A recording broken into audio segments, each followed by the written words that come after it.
nobody can state on their side what they think Joe Biden did, even as a private citizen, that would constitute some kind of criminal offense. But what's really embarrassing, and I use the word secondhand embarrassment because that's what we witnessed in there, is they're so desperate to humiliate the president. So it is not simply there's no connection to the president, which we've known all along and which was made clear again, but there is a very understandable, coherent business explanation for every single thing that they asked for.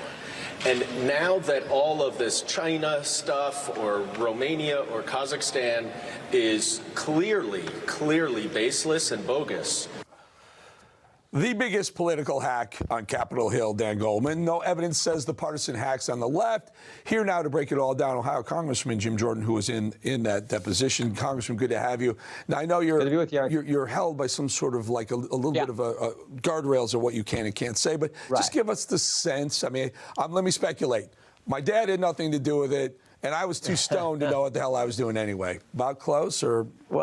Well, look, I'm not allowed to get into the particulars. The rules of the House are until we actually release the transcript when we're doing a deposition, and that's what this was because Hunter Biden was under subpoena. We can't get into the details. I can say this, though. We have numerous other witnesses who've said things that directly contradict the testimony we received from Hunter Biden today, and we have evidence that contradicts what he said today. But we have to wait until the transcript is made public before we can get into the specifics. What I do know is that there are 4 fundamental facts. I've talked about them numerous times that will not change. Hunter Biden gets put on the board of Burisma, gets paid a lot of money, $1 million a year.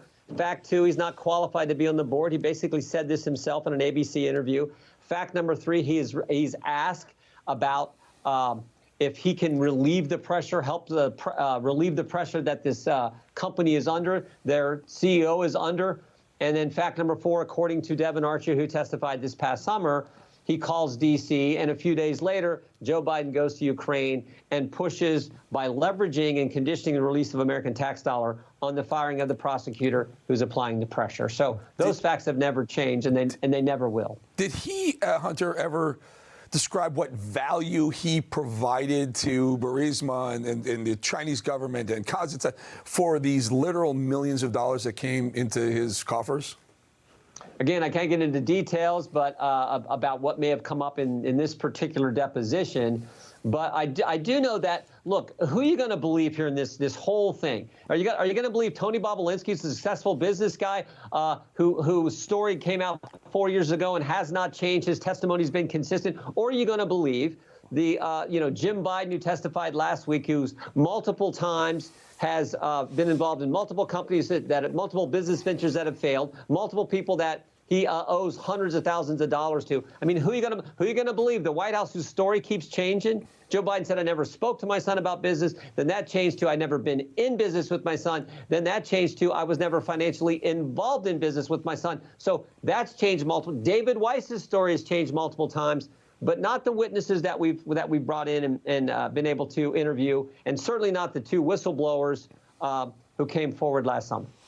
At one point, Hunter said or testified or spoke to you about something that, hey, Jared Kushner, the President Trump's son-in-law, had more dealings with foreign governments than I did. And Dan Goldman, I don't think we have the soundbite queued up, but I think Dan Goldman came out and said, oh, yeah, Hunter had nothing to do with foreign governments, but Jared Kushner did. That narrative come up? Again, I'm not going to get into what came up in this interview today, this deposition, but the idea that Jared Kushner did something wrong is ridiculous. I mean, the Trump family that has been investigated more than any family on the planet, and what they've attempted to do to President Trump and been doing to President Trump over the last 7 years is unbelievable. So, again, I don't want to get into that, but I will say this. Well, let's do this. Let's do this, Congressman. And I respect you, and you're amazing. You can weigh in on this because Dan Goldman came out after the deposition and defended what we're just talking about right here. So maybe you can weigh in on Dan Goldman's kind of, I guess we'll call him forgetful memory. Take a listen. Hunter Biden gave very detailed and clear explanations as to what his arm's length business transactions were with private parties in foreign countries who are investors and business people, like many people would have. Okay, I'm writing this down because Goldman says arm's length business dealings with private companies. Now we know, Congressman, I'm a layman here.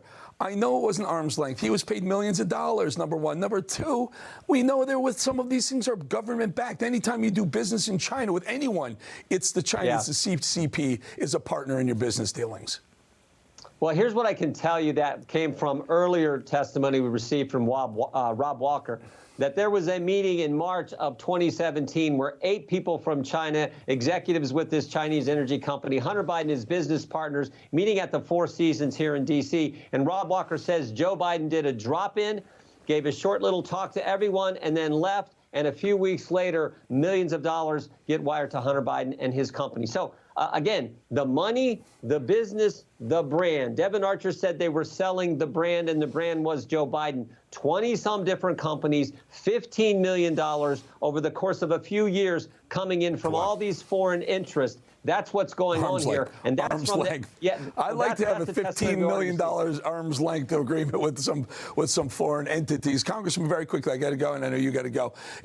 Comer earlier today in front of a microphone said transcripts should be 2 to 3 days out. Do you agree with that? And also, when would when would the public hearing be? We haven't scheduled that yet, but every option's on the table. Again, our job is our constitutional duty to do oversight of the executive branch. That's what we're doing as part of our impeachment inquiry, and we'll see where the evidence goes. I do know next week we have another deposition of Sally Painter, Blue Star Strategies, that did work for Burisma, and then the following week we have Robert Hur coming in for an open hearing on his work as special counsel on the classified document issue. That one. That's the one I want to hear about, too. Congressman Jim Jordan, really good. Keep up the great work for the American people. Thank you for your time. You bet. Thank you, Eric.